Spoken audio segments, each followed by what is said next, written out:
Welcome into SportsZone All Access on this Wednesday, December 3rd.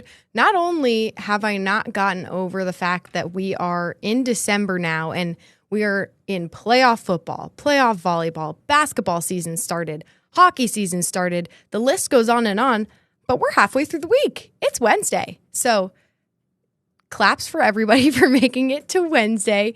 But like I said earlier this week, we are taking the time to really deep dive into all of the playoff games that are happening this weekend, including USD at Mercer. The Coyotes are taking a trip down south to Georgia to take on the Bears, a really explosive Bears team. And so I say we, but it was me. I put together a preview story on what the Coyotes are going to need to do to come out of Georgia with a win on Saturday. Take a look. Number 11 seed USD is set to kick off against a number 6 Mercer team that the Coyotes have never met before in a win or go home scenario. I think it's a breath of fresh air, honestly, for us to get re-energized, seeing a new team, new league, new area of the country. All those are, I think really good things when you've already played 13 weeks of football. A stellar second half performance from the USD defense is something the Coyotes will be looking for from the jump as they face a strong Bears passing offense behind freshman quarterback Braden Atkinson. The ball gets out so quick and on time, and that's the difference. You can't allow him to have his first read. You can't allow him to just sit back and see clean pictures. The Coyotes offense found success with explosive plays against the Bulldogs. Aiden Bauman tossed 261 yards while Lorenzo Fenner tacked on 115 yards and 3 touchdowns. Against the Bears, USD is going back to the basics. It's going to come down to your fundamental and technical preparation, and it doesn't matter how you scheme things up. If you can't get off blocks or you can't block people, it's really hard to be successful, and they do both those things well. An 11 a.m. start time is earlier than the Coyotes have seen all season, but for them, it just means they get to play South Dakota football sooner. You don't sit around all morning and wait around and with anxiety, anticipation to go play the game. So I'm really looking forward to it. I think our players will, and we'll just adjust things 1 hour. But other than that, this will be as routine of a game week as we've had all year.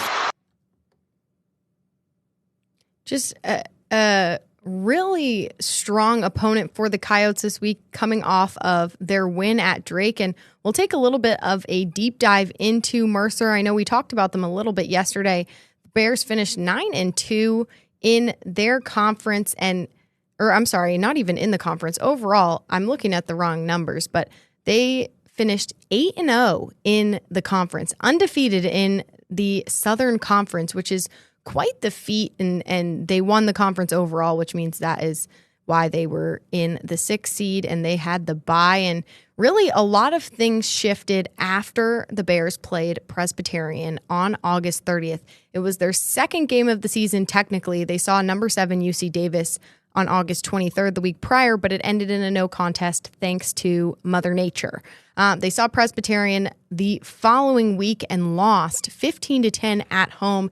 And since then, there was a change, one of many, but the biggest one for the Bears was the switch at the quarterback position, and that was completely vital to the success of their season. And we mentioned it a little bit in that story, but freshman Braden Atkinson took over after that game and has completely and utterly dominated. And you heard me right. He is a freshman.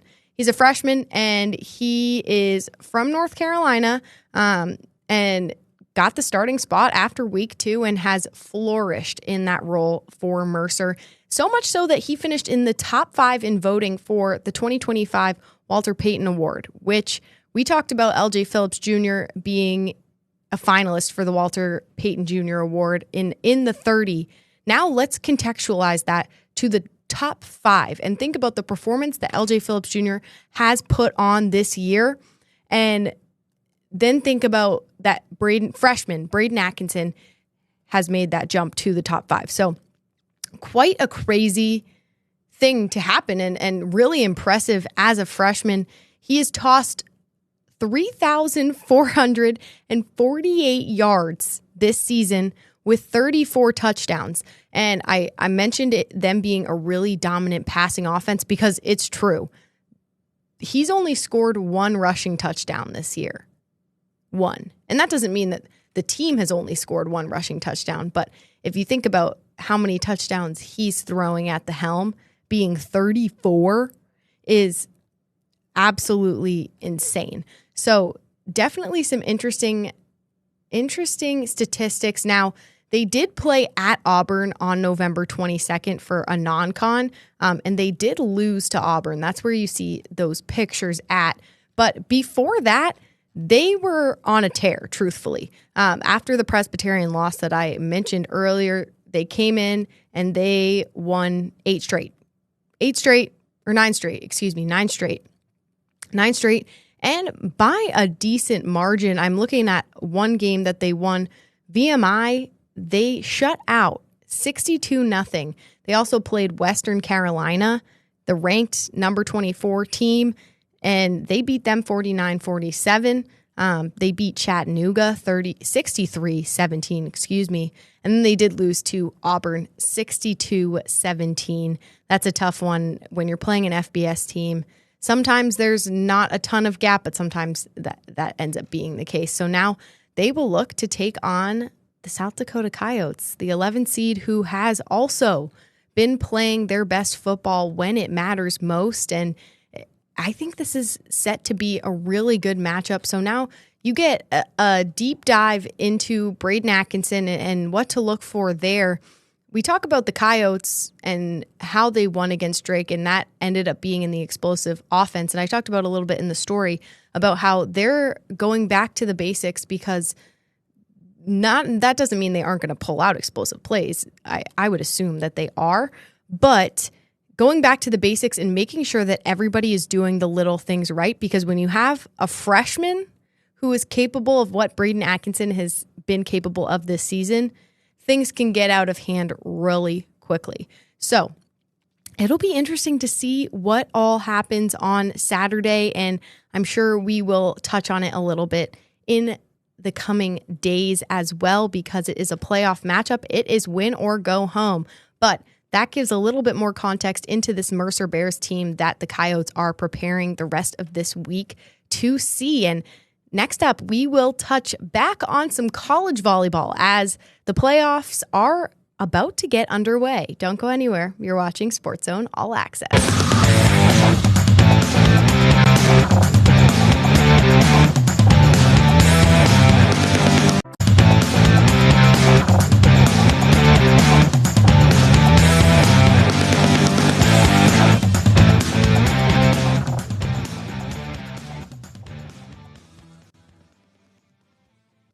Welcome back to SportsZone All Access on this beautiful Wednesday, December 3rd. We are knee-deep in postseason action. Like I mentioned before, whether it be football or any other sport, the one that comes to mind, though, is volleyball. We've been talking about it all week. We did the deep dive on the SDSU Jackrabbits opponent on Friday in the NCAA Tournament, Arizona. We did that yesterday, so if you haven't seen that episode of SportsZone All Access, definitely be sure to find that on our website, KELOLAND.com. But since then, we've also gotten to hear from head coach Tuesday afternoon Sydney Shetnin on Tuesday afternoon. So I figured it would be a good time to include their thoughts as well, since it's been a couple of days since the news was released and they found out they made the tournament. So some of that initial shock and relief and all of those feelings have worn off, but certainly their determination and motivation has not seemed to wear off in the slightest. Take a listen. We need to serve and pass. We need to score. We need to slow down their left sides, who are really dominant in their offensive scheme. So a little bit of defense, a little bit of offense. At the end of the day, if we're going to learn from the championship game last Tuesday, we got to want it a little bit more than Arizona does. The conversation around the Summit League tournament and St. Thomas coming in at the number 3 seed and upsetting SDSU in Brookings. We've talked about it quite a bit. We've gone through it, but it's important, it seems, for the Jackrabbits not to let go of that loss, and not to let go in the sense of using it as fuel, using it as motivation, because they don't want to feel that complacency, or so to speak, again. And that's not to say that they didn't play well in that match, because they certainly did. And Coach Dan Georgalis has said that to be true as well. But like he said in that last clip, they feel that they didn't want it as much as St. Thomas. And that's what they take away from this, is they need to want it more than their opponent. And that starts with the Arizona Wildcats. And so we talked about them a little bit yesterday, and it seems that the determination and the excitement is definitely bleeding through their practices. When we talked to Sydney earlier on Tuesday, she said practice has been a blast. They've had so much fun, and in the same sense, they've had so much fun really just working and grinding and getting prepared for this game, because like we've said a couple of times now, they want it more than the Wildcats. And the Wildcats are coming out of a Big 12 conference that is very, very competitive. The Big 12 swept this year in terms of bids, both in conference wins and just in at-large bids, with 10. So clearly they're doing something right. And it'll be a fun, competitive matchup, it seems, on Friday. And obviously, we will have coverage on KELOLAND News at 10 on Friday of the outcome of that game. And the winner of that game will face the winner of host Stanford's game, which is a really exciting one as well. And we're not moving too far from the NCAA tournament, just a different team, as Bergen Riley, the O'Gorman graduate, class of 2023, was named Big Ten Player of the Year on Tuesday. And what a wild achievement, because not only was she named Player of the Year, she was also named Big Ten Setter of the Year, which is wild considering that's her third time she's been named Setter of the Year in a row. So freshman, sophomore, junior, she has been named Setter of the Year, which is wild and crazy exciting. Head coach Danny Busboom Kelly was voted Big Ten Coach of the Year by both the coaches and the media. So the Cornhuskers really did a grand sweep of the major awards, and Riley is the first setter to win Big Ten Player of the Year since Minnesota's Samantha Seliger Swenson in 2018. So it's been, let's see, can I do the quick math? 7 years since a setter has won Big Ten Player of the Year. She's also Nebraska's second ever Big Ten Player of the Year. Kelsey Robinson won in 2013 with the Cornhuskers, but she's the first Husker setter to earn a Conference Player of the Year since 2002. So overall, any conference. She was also the second player in Big Ten history, the whole conference, to be named Big Ten Setter of the Year 3 times. Sydney Hilley with Wisconsin did that once before, but Riley is just the second. And based off of what I've seen in terms of video and heard from other reporters and journalists who covered Riley when she was at O'Gorman, she is just a remarkable volleyball player, and it definitely shows when you're playing for the number 1 team in the country and raking in all of these accolades. Nebraska, their first 20-0 campaign since 2009. Oh, the Big Ten's first 20-0 campaign since 2009. So not just the program, the whole conference. With Bergen Riley at the helm, they are facing Long Island University at home. They are hosting a region of the tournament this year with their number 1 overall seeding.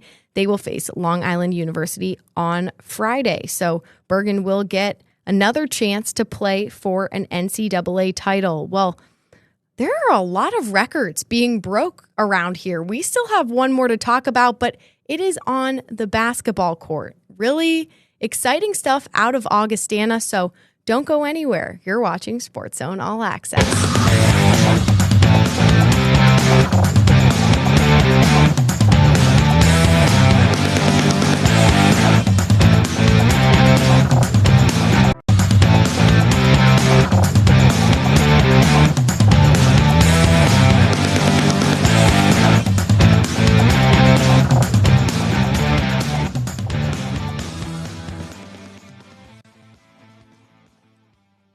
Welcome into SportsZone All Access on this Wednesday, December 3rd. If you're just joining us, I'm Kelsey Dennehy. Be sure to tune into our first two segments. We did a deep dive into the USD Coyotes football opponent of the week, the FCS second round, Mercer Bears. It should be a good one on Saturday at 11 a.m., the earliest the Coyotes have ever played. And then we also talked some college volleyball postseason in SDSU, getting ready for their trip to California to face the Arizona Wildcats in the first round of the NCAA Tournament. And then Bergen Riley out of Nebraska. She is from Sioux Falls. She graduated from O'Gorman, arguably one of the best volleyball players to ever come out of South Dakota, one Big Ten Player of the Year. So if you missed all that, be sure to jump back and check it out. But like I mentioned before, some more records being broken over here in Sioux Falls. Really exciting stuff for the Augustana Vikings women's basketball. They hit the century mark last night against North Central, defeating the Rams 106-47. So an absolute domination from end to end. But what's cool about this specific win is the 100 points, or 106, I guess you could say, is the most for a Viking team since November 21st, 2013. So it has been over a decade since the Vikings hit the 100-point mark in this game. But also, the 59-point victory is the largest margin of victory for Augustana since that exact same game, which was a 108 win over Presentation. So since 2013, Augustana women's basketball has not had that large of a margin of victory or a 100-point game. So super exciting stuff. And you have just a large overall contribution from their athletes. In Isabella Sana scored 19 points on 8 of 14 shooting. She grabbed 17 rebounds and 3 steals to lead the team on the win, which is great. Kristen Edmonds, 5 3-pointers. She scored 17 points, and everything besides 2, and you see her right there, was a 3-pointer, and her 3-pointers were cold as ice. I can tell you because I was there. Like, watch this one right here. Just nothing but net. So good. Mia Donald scored 14 points and had 7 rebounds in 20 bench minutes. So she came off the bench and had an impact. Lots of good stuff going on in Augustana in the Elman Center. And they will be back in the Elman Center on Thursday night. They are hosting Southwest Minnesota State in some NSIC action. And we've seen Southwest Minnesota State a couple of times this season at USF when USF hosted the USF Classic. So some already a little bit of knowledge coming out of that, and we'll obviously have coverage of the Vikings in what all they can do against SMSU coming off of a historic win for the program. Just great stuff, and Augustana now sits at 500 as well. So that win brought them to 3-3. I'm reading the stat as 3-3-1. It's 3-3. They're 0-1 in the NSIC. So this game against SMSU is really important, but also they hit 500 with this win over North Central. So a lot of good stuff coming out of Augustana, especially that historic win over North Central. So they will play SMSU in the Elman Center on Thursday night at 7:30 p.m., and we will have coverage of that on KELOLAND News at 10 and assumedly the next day here on SportsZone All Access. Well, we still have a little bit left to cover because there is plenty of action going on tonight, Wednesday night, on KELOLAND Sports at 10, and I will give you the lowdown on all of that when we come back.